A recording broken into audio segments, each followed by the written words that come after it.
Do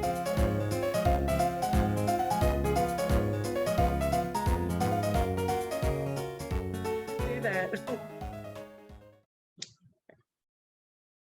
All right, 6:35.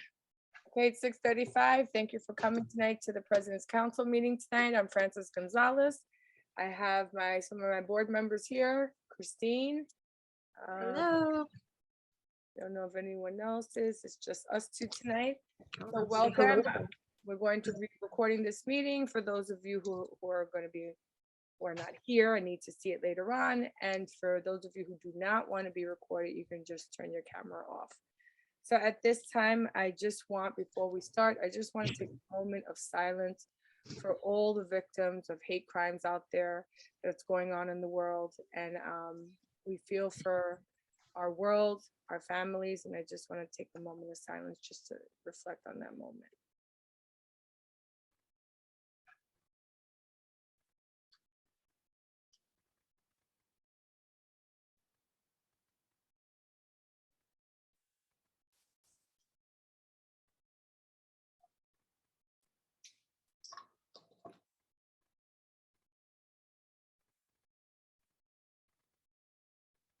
So we always want to know, start with that. And at this time, our minutes, we had tabled them. And now we're ready to show you February and March. Chris, I'm not a host, so I think I can make you a host. you can make us a co-host. I think it's fine if you make us a co-host. We can- Okay. Oh, let me see. All right, done. Okay, I'm gonna try this and hopefully it works because my computer's a little slow. Let me see.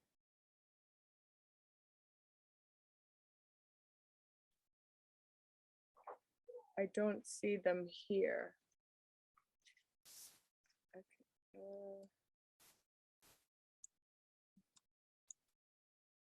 Let me try something.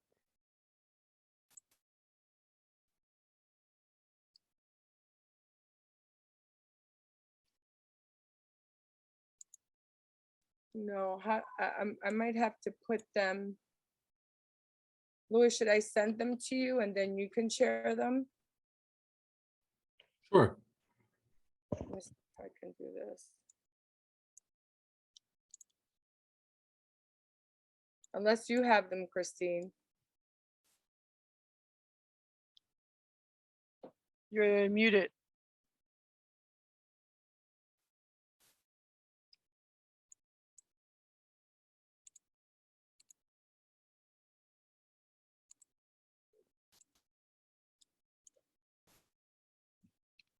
Hold on, I'm just sending them.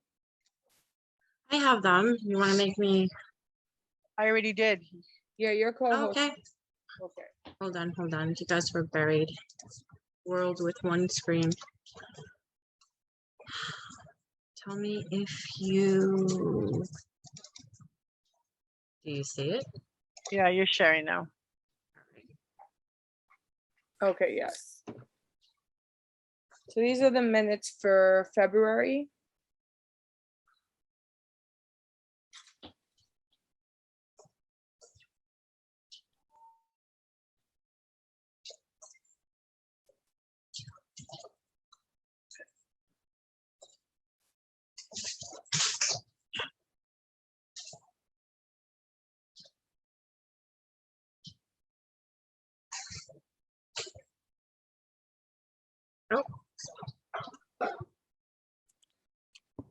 Okay, just give you just one more minute to review them.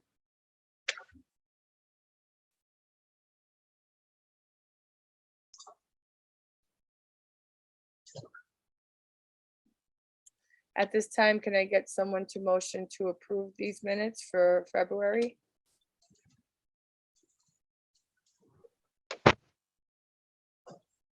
All right, Francis, you got to make sure you have quorum before you approve.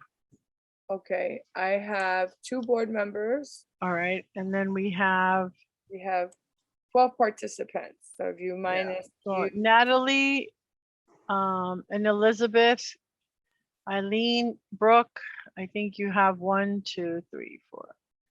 I think everybody, you have 1, 2, 3, 4, 5, 6. I think you should be good. Yep. Okay, can I get a motion to approve these March minutes? I'm sorry, February, oh, is this March? February, February. for February 28th. Motion to approve. Anybody opposed? Or abstain from the minutes? Okay, so now let's move on to the February minutes have been approved. Let's move on to March 21st minutes. All right, hold on. Guys are, I can't press it. Ah, done. March 22nd.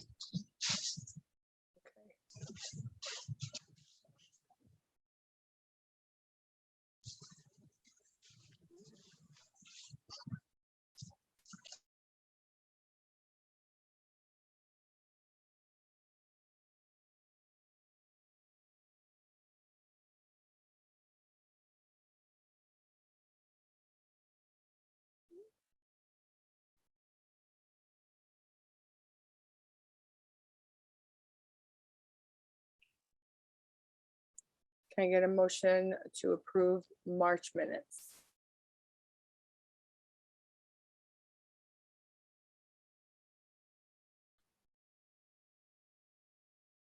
Motion to approve. Thank you, Tiffany. You're welcome. Anyone object or any abstains for these minutes? Okay, so March minutes have been approved. We're going to table April's minutes because we don't have those for the following month. In the meantime, I'm gonna introduce Ms. Danielle Domingo to give her report. Thank you, Francis. And as Louis pulls up my screen, I just want to echo what Francis said and recognize all of the victims of what happened to our fellow New Yorkers in Buffalo.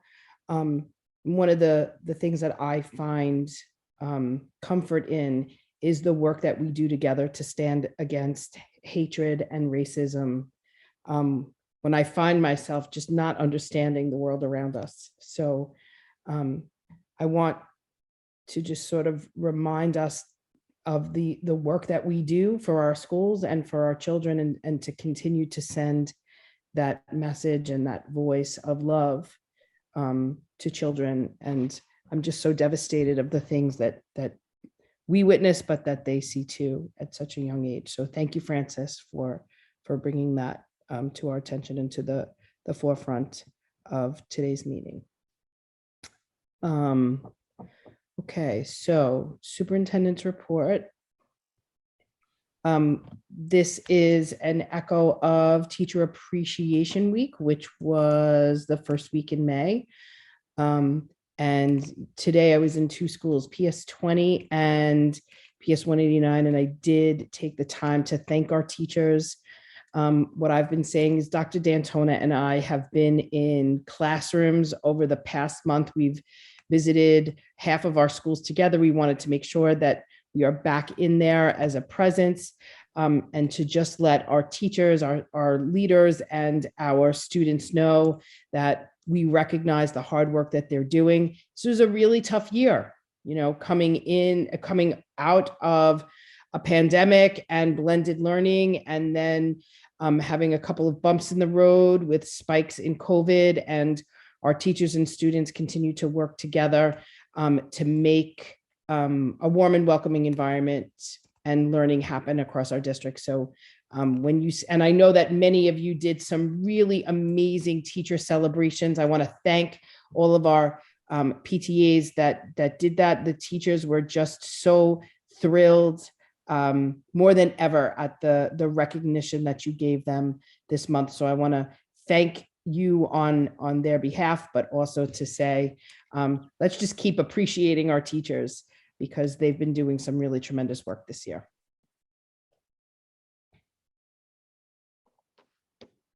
Okay, some enrollment announcements. 3K and pre-K applications are closed. If you have a child born in 2019 for 3K or 2018 for pre-K and missed the deadline, you can still participate in admissions by adding yourself to program waitlists using your myschools.nyc account. Thursday, May 19th, which is this Thursday, pre-K offers will be available, and at which time families and schools can begin utilizing waitlists. The deadline to accept these offers is June 17th. So parents, make sure that if you are interested in pre-K and you do get an offer, that you accept the offer before June 17th. Otherwise, schools will be moving down on their wait lists. Kindergarten offers are now available, and gifted and talented applications, which I'm going to speak about later on in my report, will be open from May 31st to June 13th. Middle school application is closed, but this tomorrow, May 17th, middle school offers will be available. I know a lot of our fifth graders that I've been meeting with this month are anxiously awaiting. And at which time families and schools can begin utilizing wait lists. No action is needed to accept offers. High school application is closed. Offers will be released at the beginning of June. And testing specialized high school results for students who tested in December 2021 are now available. Summer Rising enrollment is now closed. All District 25 Summer Rising sites have reached enrollment capacity limits. And actually, I know that many of you are probably getting some questions from families. Our Summer Rising sites closed very quickly within hours of that they opened, especially our elementary schools. Summer Rising begins on Tuesday, July 5th. And if you've signed up for Summer Rising, but your plans have since changed and you will no longer be participating in the program, we ask that you let us know via the Summer Rising unenrollment form so we can plan accordingly and offer seats to our students that are still interested in Summer Rising. So this gifted and talented information session was something that I spoke about at the CEC as part of community engagement around site selection. From that community engagement, our third grade gifted and talented site, which begins in third grade, is going to be at PS 24. But there were two different gifted and talented pathways that I spoke about with the community. The first was the reinstatement of our kindergarten gifted and talented classes, and they will be remaining at our 5 sites that have always had gifted and talented. And that's PS 21, PS 32, PS 79, PS 165, and PS 209. The second was a new gifted and talented program that begins in third grade and will only go third grade, fourth grade, fifth grade, and then back to third grade again. And although it is a district-wide program, it is going to be housed at PS 24. And the same for PS for our kindergarten gifted and talented. They are district-wide programs that are housed in those 5 schools. Okay. So screening for kindergarten gifted and talented is universal across the city now. And that was something that I also introduced to our communities. So all pre-K students citywide, every pre-K student was universally screened for gifted behaviors using a common screener. For current pre-K students at DOE district schools, pre-K centers, and NYSECs, which are New York City Early Education Centers or charter schools. This past April and May, all children, it ended last Thursday, all children born in 2017 attending these programs were evaluated by their current pre-K teachers. There is nothing families needed to do as part of this process. Based on these evaluations, teachers nominate children for gifted and talented admissions, and that was due last Thursday. And then eligibility letters will be sent to all families of nominating children, inviting them to apply to the G&T program when the application opens. Families of nominated children can apply to G&T between May 31st and June 13th by submitting a G&T application online with My Schools or through a family welcome center. But just to be clear to families, it is only eligible students whose children were nominated. All pre-K students citywide will be universally screened.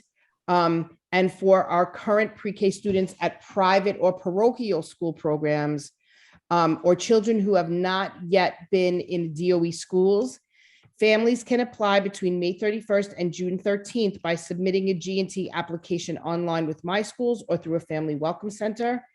And after the application closes, the DOE's Division of Early Childhood Education will contact applicants to set up interviews. In June and early July, interviews will take place. And based on these interviews, early childhood education experts will nominate eligible applicants for G&T admissions. Any questions about this selection for kindergarten G&T? Okay. Kindergarten G&T offers. So after all applicants and applications are submitted and eligibility is determined, all eligible applicants are considered for offers. Offers are determined based on families' application choices, seat availability, and admissions priorities. All G&T programs give an admissions priority to siblings of current students. Some programs also give priorities to applicants who live or attend school in a specific district. All applicants will receive results letters in July of 2022, and these results may include a G&T offer and any information about wait lists. Okay. Admissions for third grade G&T, which is different from the kindergarten. So for current grade 2 students in New York City public schools, the DOE identifies the highest performing grade 2 students by their core course grades in the top 10% of each school.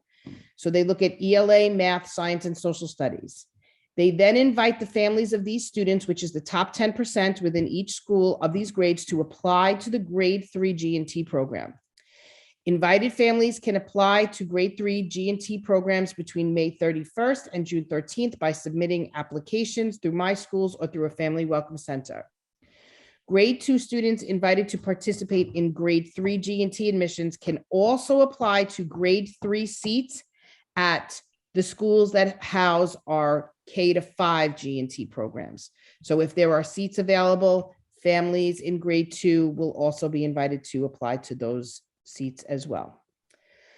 For current grade 2 students in private and parochial schools, families can apply to grade 3 G&T programs between May 31st and June 13th by submitting a G&T application online with My Schools or through a family welcome center. And the DOE will then determine which private parochial school applicants qualify as eligible.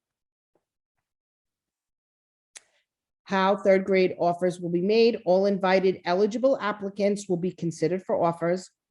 Offers for these programs are determined based on families' application choices, seat availability, and admissions priority. These programs give priority to siblings of current students and children who live or attend schools in specific districts. All applicants will receive a results letter in July, and these results may include a G&T offer and any information about wait lists. Any questions about third grade G&T? Okay. Third grade G&T admissions for children entering grades 1, 2, and 3 in fall of 2022. So these are our 5 sites that have seats. So the students were in kindergarten and the grade 1, 2, or 3 seats in fall. And here's how you can apply. Interested families with children entering grade 1, 2, and 3 can apply this spring to enter G&T programs. And between May 31st and June 13th, by submitting a G&T application through My Schools or through the Family Welcome Center, and eligibility will be determined after families apply. More information on eligibility for children in these grades will be available soon. Offers for eligible applicants will be determined based on the same thing, families' application choices, program seat availability, and admissions priorities. All G&T programs give priority to siblings of current students. Some programs also give priority to children who live or attend in a specific district. All applicants will receive a result letter in July 2022, and this letter will also include a G&T offer, may include a G&T offer and any information about wait lists. The gifted and talented page on the NYC DOE public website gives you the most up-to-date information, which I most likely will have the availability for the first, second, and third grade. The selection process for first, second, and third grade soon. So keep checking that the public website. That's it. Nope, that's my whole report. Yeah, that's it. All right. Any questions for me about anything? Okay, so Francis, I don't know if you're going to announce the March 25th town hall that's going to be run by the CEC for superintendent applicants. You can announce it. Okay, so March 25th at 7:15 is the town hall for the superintendent applicants for District 25. I know many of you have probably been reading about the application process and the chancellor who has asked all superintendents to reapply for their positions, and they have paired candidates for town hall meetings across the city, and District 25's town hall is on May 25th at 7:15. Flyer to follow. So Francis Esther will get that to you, and you can send it to all of the President's Council. You can actually sign up for the town halls now. I'll put the link in the chat, but there's still going to be a flyer. Perfect. I already signed up. Yeah, and I think you signed me up for every town hall meeting. That's In North Queens. sweet. Okay. Okay, any other questions, concerns for me? I have a question. So, Mhm. I guess a lot of us don't know the process, and I'm sure you don't as well, because it's so new. But is there, I don't know, is there a possibility that they'll shift superintendents around to different districts according to what their needs are? No, I don't know that process. I am in the process. I don't know what the end results will be. But I have applied to District 25. It's the only district I applied to. Okay. Well, I guess as we go along, we'll learn Can- the process.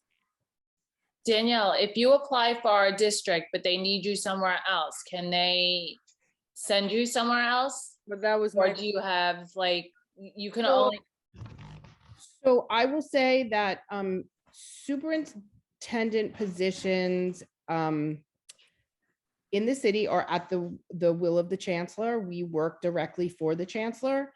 So the chancellor is my boss, and I will have to do what I'm asked to do. I will say I wouldn't want to cause a panic. I haven't heard anything concrete about that they would be doing that. I do know that they've had honored people who've applied to multiple districts. There were candidates who have applied to multiple districts, and some candidates have been given, have been gone to the next level, in multiple districts. So, and I do know that they did a very rigorous round one. They had over 130 candidates, and they selected who they believe are the top candidates that could implement the chancellor's vision across the city. But that is not, that has not been part of any discussion. So I'm happy to say I'm at the second level of District 25. but you're our number one level, and our I just- District 25, you let us know what we we need. don't want you to leave. That's why I was asking if they could just like pull you somewhere else. Well, when, that's the thing, when you're really good at what you do, they might pull you somewhere else. So that was what my question was. But we hope that everything falls into place and that everything, is where it's supposed to be. And we have a really good district and mostly because of the work you've been doing with the staff and with us. So We Well, appreciate it. thank you. Well, thank you. And I appreciate you as well. At this time, any questions for Danielle? Anyone? So we don't have any presenters tonight. What we were going to do, we'll just talk a little bit about elections, and we were actually going to do a quick mock election to kind of get you into the gear of your elections because they're coming up. Some of them are in May. You have to have them in June. Mine's tomorrow. Oh, yours is Good tomorrow. luck. Mine is tomorrow. Good luck. As of now, I only have one open spot left, so let's see if it gets filled tomorrow. Hopefully, it gets filled. So we always recommend parents to start recruiting, right? We don't want to wait till the day of the election to start asking parents. You want to start having those conversations now. And the parents that are graduating out are great candidates for nominating committees, right? They're not going to be running for anything. So you can ask them to host the meeting. You can ask them to be, one can be a note taker and so forth. Parents who are not running, you could also ask them to be note takers at the meeting as well. So the first thing when we have the parent coordinator there, we need access codes, right? And these access codes can be made up at whatever you want. You want to use part of the school name, you want to just have a letter system or number system. It doesn't really matter. It's however the parent coordinator can identify the parents that are eligible to vote. Parents cannot have this list, and this is why this information comes from the parent coordinator. At the meeting, usually we recommend that you pre-register the parents, right? You notify them, you tell them that there's a meeting going on and that to register, and you have access codes for each and every one of them, whether they're coming to the meeting or not, you have access codes, and then you can give them, as they pre-registered, have them sign in with the code. If they show up and they forget their code, the parent coordinator has to have that list handy. And if people just show up to the meeting, then you still have to verify if they are voting. You can do that via email, you could do that privately chat. However, we had sometimes people who call on the phone, it gets really tricky because there's no chat and there's no way of privately, unless they can email each other. But usually that person on the phone doesn't have access to a computer. So that parent, if they feel comfortable, can say this information out loud and the parent coordinator can verify them. This process can take up to an hour. So we recommend that you at least try to do it ahead of time. So without further ado, I'm going to start a mock election. And so Esther is going to be my parent coordinator. I'm here. So Esther is our parent coordinator. We introduce, if there's a principal and assistant principal or any other staff there, we always like to make them co-host so that if a ballot needs to be made and sent out, they will not be able to vote because they're not supposed to anyway. It's just the parents. Also, a Google form can be made to do voting as well. However, whatever's easiest for your school. So at this time, we will say it's 7:02. We're going to start the elections. Welcome everyone here tonight. This is PS 25, and we're here with our parent coordinator Esther Maludo, and I'm Francis Gonzalez, and I'll be hosting your meeting tonight.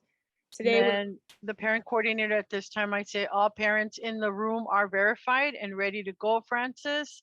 And then Francis will continue. okay, so once we see that everyone has been renamed and ready to go, we continue. Now, at this time, if you don't want to verify them, because remember, if anything's contested, if two people are running for a position, then there needs to be a vote, then everyone needs access codes. We'd like to kind of have everyone already verified, and then we continue on with the election. So after that, we announced, today, we're looking to fill the president, recording secretary, and treasurer roles. And then you can go in president role, oversees everything that the PTA is doing, works closely with the school, with the principal, and to notify every parent. The presidents, depending on the bylaws, can be co-presidents or president. And that depends if, so let's say we have, so right now, do we have anybody wanting to run for president? And just a note, there are people, here are some questions that come up. Can I run if I'm not there? That's often a question that we get. And the answer is, it depends. So if I want to run and I know I can't be at the meeting, I will send my information ahead of time to the nominating committee or to whoever's in charge and say, I want to run, and here's a statement I would like you to read. It's always recommended that you have a statement, otherwise people won't know anything about you, and then how do you expect people to vote for you, right? So that is the only way you can run if you're not there. Now, if, let's say right now I say, I want to nominate Tiffany Diamond, and Tiffany Diamond is not here to accept that nomination, she will not be able to run because she did not tell the nominating committee beforehand that she was interested, and we cannot just nominate a parent that hasn't confirmed at any point that they are interested in running. Okay, so I hope that makes it clear. So let's just say, you know, if Tiffany did send it in ahead of time, I would say, Tiffany, you sent in ahead of time that you wanted to run for president.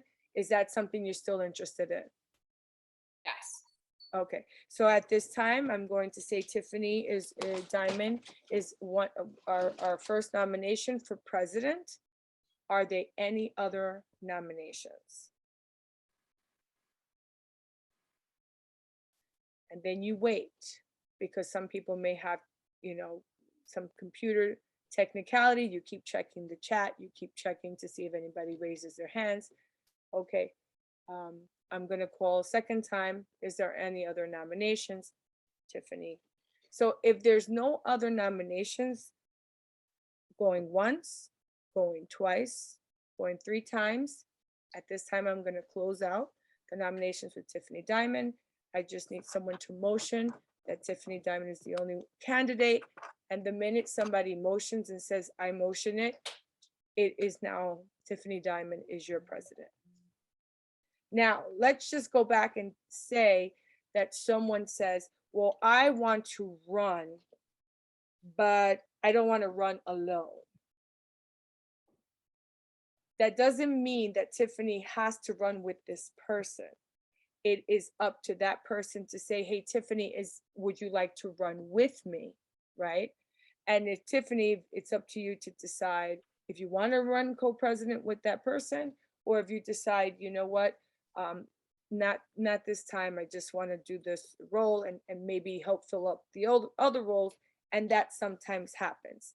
Usually co-presidents come already, but that is what you do. As a person who's hosting the meeting, I cannot make that recommendation and say, hey, both of you are running, why don't you run together? I cannot make that recommendation. That needs to come from the parents, if that makes it clear. So at this time, if Tiffany has no one to run against, there's no voting necessary.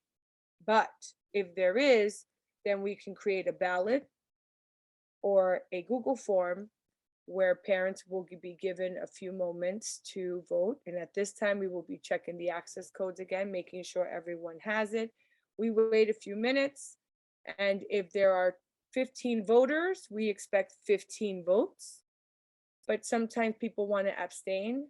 So we have to understand that. We give them enough time. We ask if anyone's having any trouble with their computers or anything. Now we're at the end of the ballots. We decide to close the voting. Now the question is, do we have to share the result and show people the percentages they have? And that was a question I asked in another meeting. I was told it's up to the school. If the parents want to know the percentages, then we should be transparent and show them. And then you just share the results. If for some reason a parent feels like, well, I didn't get to vote, I think this is unfair, or whatever the case may be, if you're still on the computer, just do it again. Just redo it and just do it again. We never want to make parents feel that, they were left out or they were forgotten. It's very important in an election that everyone feels included and that everyone feels heard. After that has happened and you close one position, you move on to the next position. You talk about the position, you ask. If there are more than one candidate to run, you can give them at least 1 to 2 minutes each to speak. I will recommend that you time it, because if one person gets a little bit more to speak, that may be a problem down the line if a candidate feels that they didn't, was unfair that you allowed someone to speak more than the other. So after you finish all of the, let's just say you don't get anyone to run. I always encourage parents and remind them how important parent leaders are and how important they are to the school. And if without parent leaders, the school can't really function with a PTA, right? Because there won't be a PTA. Schools can still function or still be considered to have a PTA if only one core position is filled, but then it still leaves you in the position of expedited elections in September. And I don't think you want to come back from the summer to expedited elections, because if you don't get it, I believe it's October 15th, then you're not in compliance and you can not have a PTA for that year. We don't want that for the schools. So I recommend that you recruit parents, encourage them, get the kindergarten parents are the best parents, or pre-K parents, and have them, I'm sorry, the kindergarten parents, I think it starts, right, Esther? Kindergarten? Yes, And the non-mandatory positions, if you find yourself having a hard time getting positions filled, you can leave the non-mandatory for September, for like new parents coming in. If parent engagement is hard. But I will say this, for schools that keep saying that they have problems getting parents, I challenge you to why is that? What can you do to encourage parents to step forward? What do you need to do? Is it that you need to translate things? Is it that you need to just have a meet and greet with them? What is it that you need to do? Because if no parents are showing up to your school, then there's a problem, right? So we need to know what is the problem, and you need to fill in that gap to have, because without parent support, it's very hard to function a PTA. We need you. So I just want to put that out there. After you finish the election, it's 7-11. And at this time, I'm going to close out the elections. You can announce everyone, and then you remind them that the election candidate form needs to be filled out and signed by all, and then sent to Esther. There goes Tiffany showing the election form. which you can get everything on the website. Everything is on the DOE website. So that copy one comes here, so President's Council could have it, and then your school should have a copy of that also on file, which is your information and who's their board, their PTA. And that's basically it. It's really not, being that you haven't done it in a year, it seems like a little, difficult, but really with Zoom is the preferred platform, because you can do a ballot. I don't know if Google Meets you can do a ballot. So I think that's why that's not Yeah, Lewis does a ballot too on Google Meets. on Google. I use Google, I use the form to make it. You're asking if there's polling in Google Meet, right? Yeah, I don't think there is. I think this is why they prefer That's why Zoom. everybody does on Zoom. That's why everybody has an email address to do this. Right. Yeah. So that's basically it. Is there any questions? I'm trying to think on the top of my head that I didn't answer, or anything that still is not clear. I just wanted to say that if this year, Remember, you can't have hybrid, you have to be either or. And most schools have decided to go online because you don't want to discriminate, because there's still, you have to be vaccinated to come into a school building. So schools don't want to leave any parents out. And so that way, a lot of them have decided to go Zoom. So you don't have an option to go hybrid. I know in the past they had said that, but it's not. So it's either or. Yeah, and we don't know when that is going to change, but I will say this. There are a lot of parents who want to participate, but they're not vaccinated to go into the school. So for that, I would recommend co-positions if you have it in your bylaws. If you don't have co-positions in your bylaws, that's something for the next following year you would want to work on to kind of amend your bylaws to incorporate that, so that, let's say, Tiffany and I decide to go and be one role together, and because I'm not, let's say, vaccinated, I'll work from home, and Tiffany will go in when she has to go in. It seems to be a little easier because we still want everyone, vaccinated or unvaccinated, to participate with the PTA, but unfortunately they won't be able to do anything within the school premise because of the rules.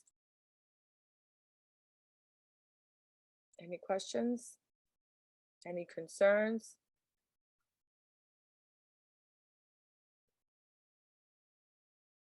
And that's about it. If you need any support with your PTAs, please reach out to Esther and myself. If I don't have anything scheduled that day, I'll be more than happy to assist you with your elections. And I'm learning more and more as I go. And that's it. We helped a lot of our schools last year. This year, everyone seems to be on it. So we're excited about that. And Well, this would be the third year that they're doing it online. Yeah. yeah, It's Yeah, crazy. but we're here if anybody needs help. And we just don't forget to tell them about. So also, once everybody from District 25, all the schools have their PAPTA, then remember President's Council has to have their election, so we could be in compliance. So we will have our election in June. And again, it's once your presidents or your designee come to the meeting, but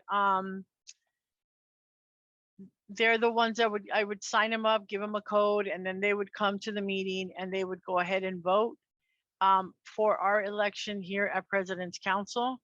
And again, we need the core, which would be president, secretary, and treasurer. Those are the core. Anything else, if we don't fill that night, they could go ahead. President's Council could fill it in September. Esther, you guys a 1-year term? Yes. All PAPTA President's Council is 1-year term.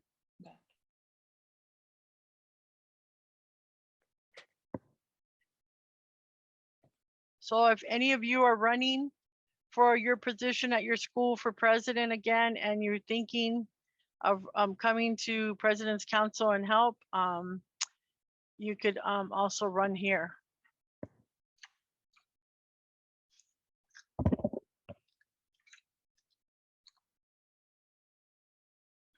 Wait, did I see a raise? No, that's not a raised hand. So does anybody at this time, does anybody have any questions or any general questions? Doesn't have to do with elections, could be with anything happening in your PTA or any other questions you may have regarding your school. Wow.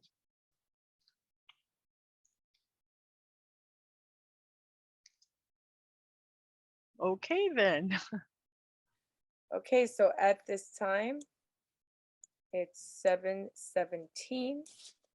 I'm gonna ask for this meeting to be adjourned, since no one has any questions. Wow, that's a first. No questions, but we'll stick around after you adjourn it. Yeah, we'll stick around until. Night, everybody. Good night. Can I get a motion? I motion. Thank you, And- Tiffany.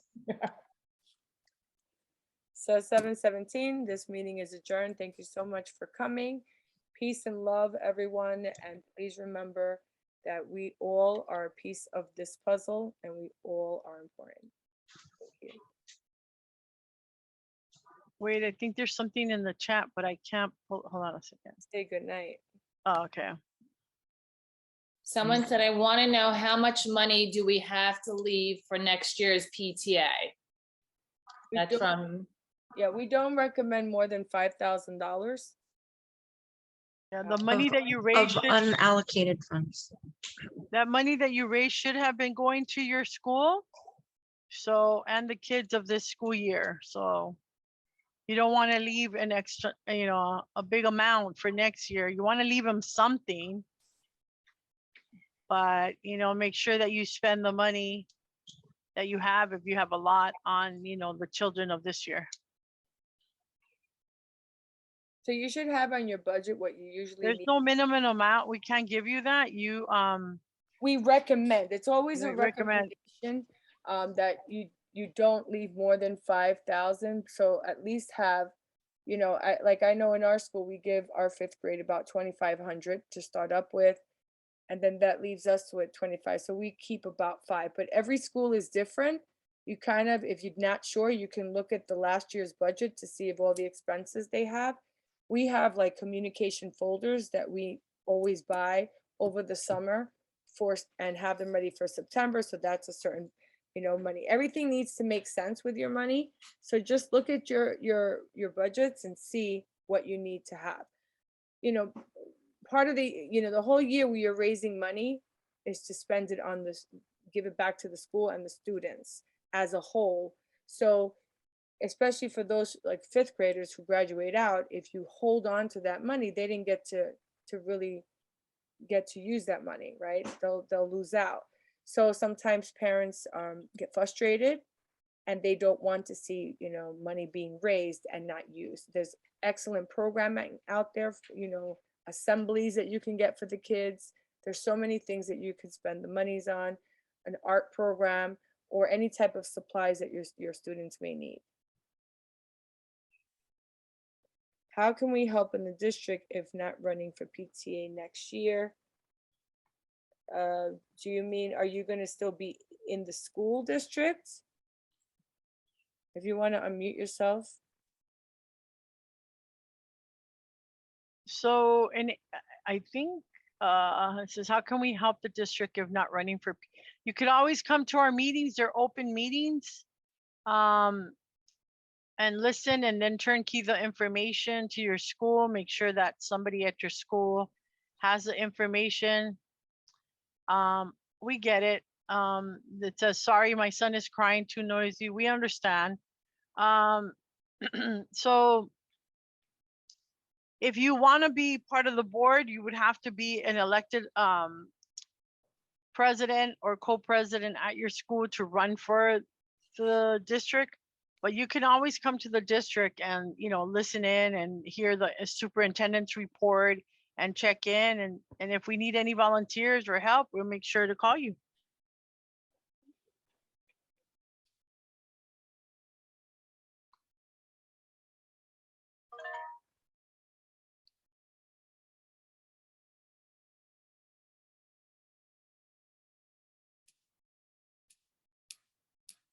So this meeting was already adjourned at 7:17. We're just staying on answering any questions people may have.